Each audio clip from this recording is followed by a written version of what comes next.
தேரடி உங்ககிட்ட இருந்து தொடங்குறேன். 18ஆம் தேதி ஒரு விளம்பரம், லேட்ரல் என்ட்ரியின் மூலமாக இந்த பணி நியமனம் செய்யப்படும், அதாவது செக்ரட்டரி கேடர்ஸ்கே பண்ணப்படும் அப்படிங்கிற மாதிரியான ஒரு விளம்பரம் வருகிறது. நிறைய எதிர்ப்புகள் இங்கிருந்து உடனடியாக வருகிறது. இதில் பழங்குடியின, பட்டியலின, இதர பிற்படுத்தப்பட்ட இந்த ரிசர்வேஷனையெல்லாம், இடஒதுக்கீடெல்லாம் காலி பண்ணுற மாதிரியான ஒரு விளம்பரமாக இருக்குது அப்படின்னு கடுமையான எதிர்க்கட்சிகள் இந்தியா கூட்டணி வைக்கிறாங்க. இந்தியா கூட்டணி மட்டுமல்ல, எதிர்க்கட்சி தலைவர் ராகுல் காந்தி ஒரு படி மேலே போய் இது ஆர்எஸ்எஸ்ஐ உள்ளே கொண்டு வர்றதுக்கான முயற்சியானலாம் கேள்வி எழுப்புறாரு. கூட்டணி கட்சி தேசிய ஜனநாயக கூட்டணியில் இருக்கக்கூடிய ஐக்கிய ஜனதா தளமும் சிராக் பாஸ்வான் பத்திரிகையாளர்கள் சந்திப்பிலேயே நேரடியாக இதை எதிர்த்து பேசியதையெல்லாம் பார்த்தோம். இப்போ ரொம்ப சரியான வார்த்தையை பயன்படுத்தினோமா, அந்த விளம்பரம் நிறுத்தி வைக்கப்பட்டிருக்கிறது. அந்த விளம்பரம் நிறுத்தி வைக்கப்பட்டிருக்கிறதுங்கிறதும் ஒரு செய்தியை சொல்லுது. இந்த முடிவை உடனடியாக அவங்க அதை திரும்ப பெற்றதுக்கான, அந்த விளம்பரத்தை முதலில் திரும்ப பெற்றதுக்கான காரணிகள் எதிர்க்கட்சிகளுடைய இந்த எதிர்ப்பா அல்லது கூட்டணி கட்சிகளே எதிர்க்கிறாங்க இந்த சிஸ்டத்தை அப்படிங்கிறதா? இல்லை, முதல்ல இது ரெண்டாக பிரிச்சுக்கலாம் அப்படின்னு நினைக்கிறேன். ஒன்று, இப்போ வந்திருக்கக்கூடிய இந்த அறிவிப்பை நிறுத்தி வைத்தது. இதை நிறுத்தி வைக்கும் பொழுது Jitendra Singh, minister of state independent charge, அவர் தான் இந்த நிறுத்தி வைப்பு அப்படின்றது குறித்தான தன்னுடைய லெட்டர் ஹெட்டில் வெளியிட்டிருக்கிறார். யூபிஎஸ்சி சேர்மனுக்கு அட்ரஸ் பண்ணி எழுதினதில், அந்த எழுதப்பட்டதில் அவர் குறிப்பிட்டிருக்கிறது என்ன அப்படின்னா, இந்த அப்பாயின்மெண்ட்ஸ் எல்லாத்துலேயும் இந்த சிங்கிள் கேடர் போஸ்ட், ரிசர்வேஷன்ஸ் இதிலெல்லாம் சிக்கல் இருக்குது, அதனால் இதெல்லாம் ஆய்வு செய்யும் வரைக்கும் நிறுத்தி வைக்கணும் அப்படின்னு சொல்லிட்டு பிரதமரே கேட்டுக்கிட்டார். அதனால் நாங்கள் நிறுத்தியிருக்கிறோம் அப்படின்னு சொல்லி அறிவித்திருக்கிறார். நாடாளுமன்ற மாநிலங்களவை உறுப்பினர் வில்சன் ஒரு விஷயத்தை பதிவு பண்ணுறாரு. என்ன பதிவு பண்ணுறாருன்னா, 1968லேயே இந்த டெம்பரரியாக எடுக்கக்கூடிய போஸ்ட், கான்ட்ராக்ட் பேசிஸ்லையோ அல்லது டெம்பரரியாக எடுக்கக்கூடிய போஸ்ட் 45 நாளைக்கு மேலே ஒருத்தர் அந்த பணியில் நீடிக்கிறார் அப்படின்னா அதில் உரிய வகையிலான அஃபர்மேட்டிவ் ஆக்ஷன், இடஒதுக்கீட்டை பின்பற்றணும் அப்படின்னு சொல்லி ஆணை இருக்கிறது.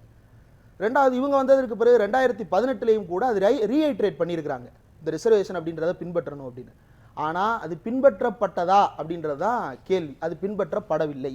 இதில் என்ன சிக்கல் அப்படின்னா, இப்போ ஒரு 10 பேர் செக்ரட்டரி செலக்ட் பண்ணுறாங்கன்னா, இந்த 10 பேரை மொத்தமாக அறிவிச்சாங்க அப்படின்னா அதில் ரிசர்வேஷனை பின்பற்றுவதற்கான இடம் கிடைக்கும். இவங்க என்ன பண்ணுவாங்கன்னா, ஒவ்வொரு டிபார்ட்மெண்ட் செக்ரட்டரிக்கும் தனித்தனியாக நோட்டீஸ் போடுவாங்க. ஸோ ஒன் கேடர்னு 10 ஒன் கேடர் போஸ்ட்டாக அதை மாற்றுறாங்க. அப்படி மாற்றும் பொழுது என்ன ஆகும்னா, எல்லாத்தையும் நாங்கள் ஓப்பனாக எடுக்க போகிறோம், அதில் ஓபிசி தகுதியானவராக இருந்தாருன்னா அவர் எடுப்போம், நாங்கள் இதில் பார்க்குறது என்னென்னா மெரிட்டோரியஸாக அவங்க இருக்கணும், துறைசார் வல்லுநராக இருக்க வேண்டும் அப்படின்னு சொல்லி குறிப்பிடுறாங்க. இப்போ இது ரிசர்வேஷன் மட்டும்தான் இதில் பிரச்சனையா? லேட்டரல் என்ட்ரியில் ரிசர்வேஷனை போட்டால் ஏற்றுக்கிடலாமா அப்படின்னு கேட்டால் இல்லை. இந்த லேட்டரல் என்ட்ரின்ற முறையிலேயே பெரிய சிக்கல் இருக்கிறது. ஏன்னா சமீபத்தில் வெளியான ஒரு உதாரணத்தோடு இதை சொன்னால் வரும்னு நினைக்கிறேன்.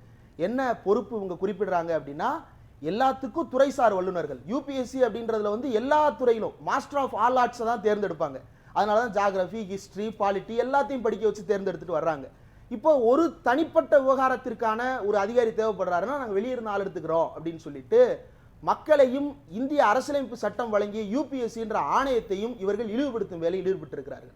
இந்த யூபிஎஸ்சின்ற ஆணையத்தின் கீழே எல்லாரையும் தேர்ந்தெடுக்கிறாங்க. ஏன் இந்த யூபிஎஸ்சின்ற ஆணையத்தின் கீழேயே ஃபாரஸ்ட் சர்வீஸுக்கு தனியாக எக்ஸாம் நடக்குது, பிரிலிமினரி காமன் எக்ஸாம் நடக்குது, அதற்கு பிறகு மெயின் எக்ஸாம்ன்றது ஃபாரஸ்ட் சர்வீஸுக்கு தனியாக நடத்தப்படுது. ஏன்? அவங்களுக்கு ஃபாரஸ்ட் சார்ந்த அறிவு வேணும் அப்படின்றதுக்காக. அப்போ உங்களுக்கு துறைசார் வல்லுநர் வேணும் அப்படின்னா யூபிஎஸ்சிக்கு உள்ளேயே நீங்கள் புதிய நியமனங்களை செய்து கொள்வதற்கு தேவையான ஆளெடுக்கும் பயிற்சியை உருவாக்குவதற்கான இடம் இருக்கு. அதை முயற்சி செய்யாமல் இவங்க வெளியே இருந்து தனியார்ல இருந்து ஆள் எடுத்துட்டு வர்றேன் அப்படின்னு சொல்றாங்க. தனியார்ல இருந்து ஒரு துறை சார்ந்த வல்லுநர் வர்றதுல என்ன சிக்கல் அப்படின்னா, சமீபத்தில் நம்ம பார்த்த ஒரு அமைப்பு மிகப்பெரிய கேள்விக்குள்ளாச்சு. செபி அப்படின்னு, இந்தியாவுடைய ஸ்டாக் ரெகுலேட்டரி பாடி, ஒரே பாடி அவங்க தான். இந்த உலகம் முழுக்க இருக்கக்கூடிய முக்கியமான பங்கு வர்த்தக கண்காணிப்பு முகமைகளில் செபி முக்கியமான ஒரு பொறுப்பு. அந்த செபியினுடைய தலைவர் பொறுப்பு அப்படின்றது இந்தியாவில் எப்படி ரிசர்வ் பேங்க் கவர்னர் அப்படின்றது ஒரு பெரிதும் மதிக்கப்படும் பொறுப்போ அந்த மாதிரி ஒரு மதிக்கப்படும் பொறுப்பு, அதற்கு ஈக்குவலான பொறுப்பு நான் சொல்ல, மதிப்புறு பொறுப்பு. அந்த பொறுப்புக்கு வருகிறார் மாதவி புட்ச் என்ற நபர். இந்த மாதவி புட்ச் என்ற நபர் மீது இப்போ ஹிண்டன்பெர்க் என்ற நிறுவனம் பல்வேறு புகார்களை முன்வைத்திருக்கிறார்கள். ஒருவேளை இந்த மாதவி புட்ச் என்ற நபர் ஒரு யூபிஎஸ்சி மாதிரியோ டிஎன்பிஎஸ்சி மாதிரியோ ஒரு தேர்வாணையத்தின் மூலமாகவோ அல்லது ஏதோ ஒரு அரசு முகமையின் மூலமாகவோ தேர்வு செய்யப்பட்டு தகுதியின் அடிப்படையில் தேர்வு செய்யப்பட்டு உள்ள வர்றாரு அப்படின்னா கவர்மெண்ட் ஹோல்ட்ஸ் த அக்கௌண்டபிலிட்டி. கவர்மெண்ட்டுக்கு அதில் பதில் சொல்ல வேண்டிய பொறுப்பு இருக்கு. அப்போ நடவடிக்கை கோருவதற்கான இடம் இருக்கு. மாறாக இவங்கெல்லாம் சைடில் வர்றாங்க, எப்படி துறைசார் வல்லுநர்கள் அப்படின்னு சைடில் வர்றாங்க. இப்படி வர்றவங்களில் இருக்கக்கூடிய சிக்கல் இதுதான். அப்போ இப்படியான மாதவி பூச்சு மாதிரியான நபர்களை இந்தியாவில் இருக்கக்கூடிய எல்லா துறைகளையும் இட்டு நிரப்பி ஒரு தனியாருக்கு ஆதரவான அரசாங்கமாக அல்லாமல் தனியார் அரசாங்கமாகவே இதை மாற்றிக்கொள்வதற்கான முயற்சி நடப்பதற்கான சாத்தியத்தை ஏற்படுத்துவதுதான் இந்த லேட்டரல் என்ட்ரி அப்படின்ற முறை. நீங்களே ஆரம்பத்துல குறிப்பிட்டீங்க ஒண்ணா எடுப்பாங்க, மொத்தமா எடுக்க மாட்டாங்க அப்படிங்கிறத குறிப்பிட்டீங்க. இது வந்து 2018 இந்த சிஸ்டம் இருக்கு. அஃபீஷியல் ரெக்கார்டு மாநிலங்களவையில் இதே எம்ஓஎஸ் அமைச்சர் ஜிதேந்திர சிங் கொடுத்திருக்கபடி 63 பேரை இது வரைக்கும் எடுத்திருக்கிறதா அஃபீஷியல் ரெக்கார்டு சொல்லுது. ஆனால் அப்போதெல்லாம் எழாத அந்த எதிர்ப்பு அல்லது அவ்வப்போது அது எதிர்ப்பா மட்டும் பதிவு செய்யப்பட்டது. ஆனா அந்த ப்ராசஸ் கண்டினியூ ஆயிட்டே இருக்கு. இப்பயும் அதே ப்ராசஸை கண்டினியூ பண்ணலாம்னு போது ஏன் இந்த பிரச்சனை வருது? இல்ல இது வந்து ரொம்ப அடிப்படையாலே பிரச்சனைக்குரிய ஒரு விஷயமா பார்க்குறேன். இப்போ அரசியலமைப்பு சட்டம்னு ஒன்று நம்ம வச்சிருக்கிறோம். இந்த அரசியலமைப்பு சட்டத்தின்படி தான் நம்ம நடக்கிறோம். இந்த அரசியலமைப்பு சட்டத்திலேயே நமக்கு பின்னடைவை தருகின்ற சில விஷயங்கள் இருக்கு, அதை திருத்தணும் அப்படின்னு கேட்குறோம். தமிழ்நாடு கேட்டிருக்கு, மற்ற மாநிலங்கள் அவங்கவுங்களுக்குரிய திருத்தங்களை கேட்டிருக்கிறாங்க. அதெல்லாம் செய்யலைனாலும் அந்த அரசியலமைப்பு சட்டத்தை மதித்து நம்ம நடந்துகிட்டு இருக்கோம். கவர்னர் அப்படின்னு ஒரு பொறுப்பு இருக்கு. இந்த கவர்னர் பொறுப்பு பற்றி தமிழ்நாடு ஆரம்பத்திலிருந்தே, சுதந்திர இந்திய காலத்திலிருந்தே தமிழ்நாட்டில் இருந்த திராவிட இயக்கங்கள், பெரியார் உள்ளிட்டவர்கள் எல்லாம் சுதந்திர இந்திய காலத்திலிருந்தே விமர்சித்துக் கொண்டிருக்கிறார்கள். அண்ணா வந்து 1949 இருந்து கவர்னர் பொறுப்பை பற்றி விமர்சனம் பண்ணிட்டு இருக்கிறாரு. 1974 கவர்னர் பொறுப்புன்றதே தேவையில்லாத பொறுப்பு, அது எடுக்கப்பட வேண்டிய பொறுப்பு. அரசியலமைப்பு சட்டத்துக்கு இத மற்ற மாநிலங்கள் ஏற்றுக்கொள்வதற்கு அல்லது காங்கிரஸ் கட்சி இந்த கவர்னர் பொறுப்புக்கான காலவரையறை நியமிக்கணும்னு சொல்லுவதற்கு 78 ஆண்டுகால சுதந்திர இந்தியா தேவைப்பட்டிருக்கிறது. ஏன் அப்படின்னா அது பற்றிய புரிதலை உருவாக்குவதற்கு, அது பற்றிய முழுமையான ஒரு அறிவை பெற்றடைவதற்கு இந்தியாவுக்கு காலம் எடுத்துக் கொள்கிறது. ஏன்னா இந்தியான்றது தனிநபர் சார்ந்த முடிவெடுக்கக்கூடிய நாடு அல்ல. எல்லோரும் கன்சென்சஸ் கூடி விவாதித்து முடிவெடுக்க வேண்டும். அம்பேத்கர் அந்த அரசமைப்பு சட்டமன்றத்திலே என்ன சொல்லுகிறார், அத்தனை பேரையும் இல்ல தேரடி நீங்க சொல்றது எல்லாமே எனக்கு புரியுது. நான் நேரடி கேள்விக்கு வரேன். இது அரசியலமைப்பு சட்டத்துக்கு எதிரானதுதான். ஆனால் 2018 இருந்து இதை நடைமுறைப்படுத்திக்கிட்டு இருக்காங்கல்ல, இப்ப எழுந்த இந்த ஆழமான எதிர்ப்பு ஏன் எழல, இல்ல அது வெறும் ஏட்டளவிலேயே இருந்தது ஏன் அப்படிங்கிற கேள்வியும், அரசு இந்த எதிர்ப்புக்காக இப்ப திரும்ப பெற்றிருக்கிறதா அல்லது கூட்டணி கட்சிகளே எதிர்க்கிறார்கள்னு திரும்ப பெற்றிருக்கிறதா என்பதும் ஒரு அரசியல் பார்வை இருக்கிறது. அந்த இடத்துல இருந்து தான் அந்த கேள்வி எழுப்புறேன். இதுல முதல் கேள்வி வந்து இந்த அறிவிப்பு ஏற்கனவே வந்தது தானே, இப்பயே இந்த எதிர்ப்பு தீவிரப்படுகிறது அப்படின்னு. இதற்கு முன்பும் கூட இந்த அரசியல் கட்சிகள் எல்லாம் விமர்சனம் செய்வதற்கு முன்னாலேயே கூட சமூக தளத்தில் செயற்பாட்டாளர்களும் அறிவுஜீவிகளும் இதை விமர்சித்துக் கொண்டுதான் இருக்கிறார்கள். இந்தியா முழுவதும் இருக்கின்ற இயக்க செயற்பாட்டாளர்கள் இந்த லேட்டரல் என்ட்ரின்றது கார்பரேட்டைசேஷன் ஆஃப் பியூரோக்ரசி அப்படின்ற விமர்சனத்தை தொடர்ந்து முன் வச்சிருக்கிறாங்க. இப்ப இல்ல, நேரு அரசமைத்த காலத்திலிருந்து தனியாரினுடைய இதன் மீதான தாக்கம் அப்படின்றது குறித்து விமர்சனம் செய்து கொண்டுதான் இருக்கிறார்கள். அதனால செய்யாம இல்ல, அதை அரசியல் கட்சிகள் இப்போது முன்னெடுத்திருக்கிறார்கள் அப்படின்றது மட்டும்தான். நீட்டு எதிர்ப்பை எப்படி வந்து அகிலேஷ் யாதவ் இப்பதான் கையில் எடுக்கிறாரோ, எப்படி வந்து அரசியலமைப்பு சட்டத்தில் இருக்கக்கூடிய திருத்தங்களை பற்றி ராகுல் காந்தி இப்போது முன்னெடுக்கிறாரோ, அதுபோல அரசியல் கட்சிகள் இந்த விவகாரத்தை சமூக தளத்திலிருந்து தங்களுக்கு எடுத்துக் கொண்டிருக்கிறார்கள் அப்படின்றது மட்டும்தான். இவிஎம் குறித்து முதல்ல புகார் எழுப்பினது யாரு? நீங்க சொல்ற எக்ஸாம் எனக்கு புரியுது தேரடி. ஆனா என்ன கேள்வினா, ஒரு முக்கியமான போஸ்ட், டிசிஷன் மேக்கிங் போஸ்ட இது முத நாளே கிள்ளி எறிய வேண்டிய ஒரு விஷயம் தானே. அப்ப இந்த இடத்துல எது வந்து இன்னைக்கு மட்டும் இது இவ்வளவு ஆழமா மாறுவதற்கான காரணமா இருக்குங்கிற கேள்வியை தான் நான் திரும்ப திரும்ப கேட்டுட்டு இருக்கேன். இதுல என்ன, ஏன் இது முக்கியத்துவம் பெறுது, இன்னைக்கு ஏன் இது முக்கியத்துவம் பெறுது அப்படின்னா, இதற்கு முன்பு இந்த பிரச்சனைகள் வந்தபோது இது ஊடகங்கள்ல முதல்ல செய்தி ஆகல. ரெண்டாவது, எதிர்க்கட்சிகள் கொடுத்த அழுத்தத்துக்கு அரசாங்கம் செவிசாய்ப்பதற்கு தயாராகவே இல்லை. இந்த ரெண்டு விஷயங்களும் இன்றைக்கு அப்படியே மாறி இருக்கிறது. இந்த லேட்டரல் என்ட்ரின்ற போஸ்ட் குறித்து நோட்டிபிகேஷன் வந்த உடனேயே நாடாளுமன்ற உறுப்பினர்கள் இதை வெளியே கொண்டு வர்றாங்க. வெளியே கொண்டு வர்றது செய்திகளாக மாறுது, அது கருத்துருவாக்கம் பெறுகிறது, அரசுக்கு அழுத்தமாக மாறுகிறது. அரசுக்கு எந்த வகையில் அழுத்தமாக மாறுதுன்னா, எதிர்க்கட்சிகள் மட்டுமல்லாமல் கூட்டணி கட்சிகளே அழுத்தம் கொடுக்கும் அளவுக்கு அது பிரச்சனை ஏற்படுத்துது. அப்ப ஒன்றிய அரசு, இவங்க கேட்டாங்க இல்லையா, இது ஒரு அரசியல் பிரச்சனை. ஆரம்பத்திலிருந்து இவங்க கேட்டுக்கிறது என்ன அப்படின்னா, 40 எம்பிக்களை வச்சு நீங்க என்ன கிழிச்சிட்டீங்க, 100 எம்பிக்களை வச்சு காங்கிரஸ் என்ன செய்ய போகுதுன்னு கேட்டாங்க இல்லையா. அந்த 100 எம்பிக்களும் அதுக்குள்ள இருக்கிற இந்த 40 எம்பிக்களும் பண்ண வேலை தான் இன்னைக்கு இந்த லேட்டரல் என்ட்ரின்றது குறித்து ஆளுங்கட்சிக்கு ஆதரவாக இருக்கக்கூடிய கட்சிகளே எதிர்த்து பேச வேண்டிய ஒரு நெருக்கடி. இந்த ரிசர்வேஷன் பாலிசின்ற மேட்டர்ல இருந்து தான் இப்பவும் எதிர்க்கிறாங்களே தவிர, லேட்டரல் என்ட்ரின்றதா அடியோட ஒழிக்கணும்ன்ற குரல் தமிழ்நாட்டிலிருந்து மட்டும்தான் வருகிறது.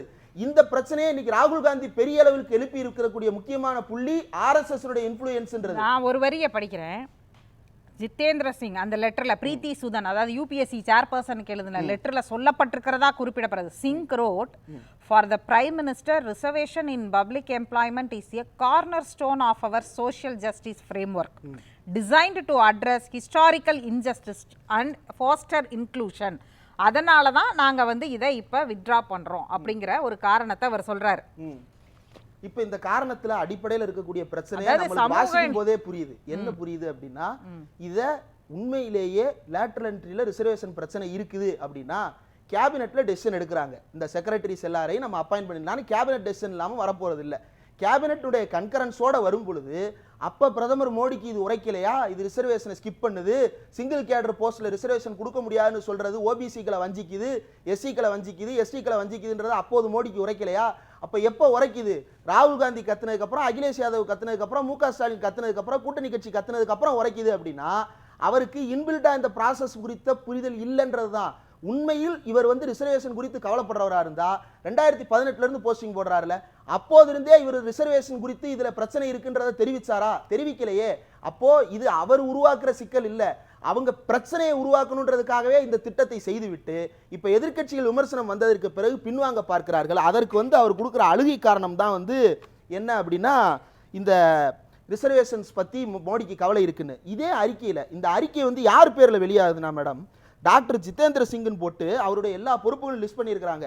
Minister of state science, state minister of state for prime minister office, இவ்வளவையும் குறிப்பிட்டுட்டு டேட்டு கூட போடாம வந்திருக்கிற அந்த அறிக்கையில ஒரு இடத்துல குறிப்பிடுறாங்க, ஒரு அரசியல் விவாதத்துக்கு எப்படி இந்த அரசாங்கத்தை பயன்படுத்துறாங்க அப்படின்றத. இந்த அரசாங்கம் தொடர்ச்சியா தேர்தல் பிரச்சாரம் பண்ணுதுன்ற விமர்சனத்தை அதுல இருந்தா வைக்கிறோம். அவங்க என்ன குறிப்பிடுறாங்கன்னா, இதற்கு முன்பு the members of infamous National Advisory Council used to run a super bureaucracy that controlled the Prime Minister office அப்படின்னு குறிப்பிட்டிருக்கிறாங்க. யாருக்கு குறிப்பிடுறீங்க? நேஷனல் செக்யூரிட்டி கவுன்சிலின் மூலமாக பிரதமர் அலுவலகத்திற்கு அழுத்தம் கொடுத்தார்கள்னு குறிப்பிட்டிருக்கிறாங்க. அப்படி அழுத்தம் கொடுத்திருந்தாங்கன்னா அதன் மூலமா நடந்த தவறுகளை அம்பலப்படுத்தி அதன் மீது நடவடிக்கை எடுக்க வேண்டியது இந்த அரசாங்கத்தோட பொறுப்பு. சோனியா காந்தியை பற்றி பேச வேண்டும் இவர்களுக்கு.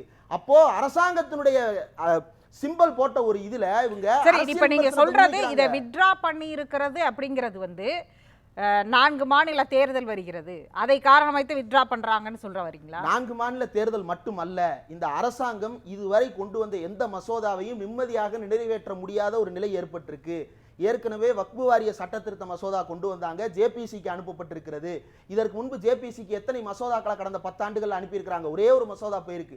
அதற்கு பிறகு இந்த மசோதா ஜேபிசிக்கு அனுப்பப்பட்டிருக்கு. இப்ப இந்த அறிவிப்பு உடனடியாக திரும்ப பெற்றுக்கொள்ள வைக்கப்பட்டிருக்கிறதுனா இதையும் ஆரோக்கியமானதா தான் பார்க்கிறேன். தமிழ்நாட்டில் எப்படி வந்து 12 மணி நேரம் கொண்டு வரும்போது விமர்சனம் வச்சாங்க, உடனே தமிழ்நாடு அரசு அதிலிருந்து பின்வாங்கியது இல்லையா? தமிழ்நாடு அரசு பின்வாங்கியது போலவே இந்த அரசும் இதிலிருந்து பின்வாங்கி இருக்கிறது. அப்படின்னா இது ஒரு டெமோக்ராட்டிக் ப்ராசஸ். ஆனால் என்ன பிரச்சனைனா, இதில் அடிப்படையான பிரச்சனையே லேட்டரல் என்ட்ரின்றதை மறந்துட்டு ரிசர்வேஷன் பிரச்சனையாக இதை மாற்ற பார்க்கிறார்கள். ரிசர்வேஷன் பிரச்சனையா மாற்ற பார்க்கும் பொழுது இது Hindu versus Hindu, OBC versus அதர்ஸ்னு சொல்லி இந்த பிரச்சனையை மடைமாற்றுவதற்கு தான் இப்போது இவர்கள் அறிக்கையை வெளியிட்டிருக்கிறார்களே தவிர லேட்டரல் என்ட்ரிக்கு எதிராக இவங்க முடிவெடுக்க மாட்டாங்க. ஏன்னா அதானி காத்திருக்கிறார், தனக்கு ஆதரவான ஆட்கள் உள்ள. ஒரே ஒரு கேள்வி, இப்ப மதிப்பு கொடுப்பதாக சொல்லுகின்ற பிரதமர் நரேந்திர மோடி 2018 ஜூன் 11 முதலமைச்சர் முக ஸ்டாலின் அன்றைக்கு எதிர்க்கட்சி தலைவர் வெளியிட்ட அறிக்கை, the union government must rethink its decision to appoint joint secretary level officers to lateral entry அப்படின்றது மட்டும் அல்லாமல் அன்னைக்கே அவர் சொன்னது என்னன்னா, this would make way for a partisan bureaucracy that will contain strong political hues. Therefore I urge all the chief ministers as well as political and social leaders fighting for the cause of social justice of backward and depressed classes அப்படின்னு சொல்லி அறிக்கை வெளியிட்டிருக்கிறார்.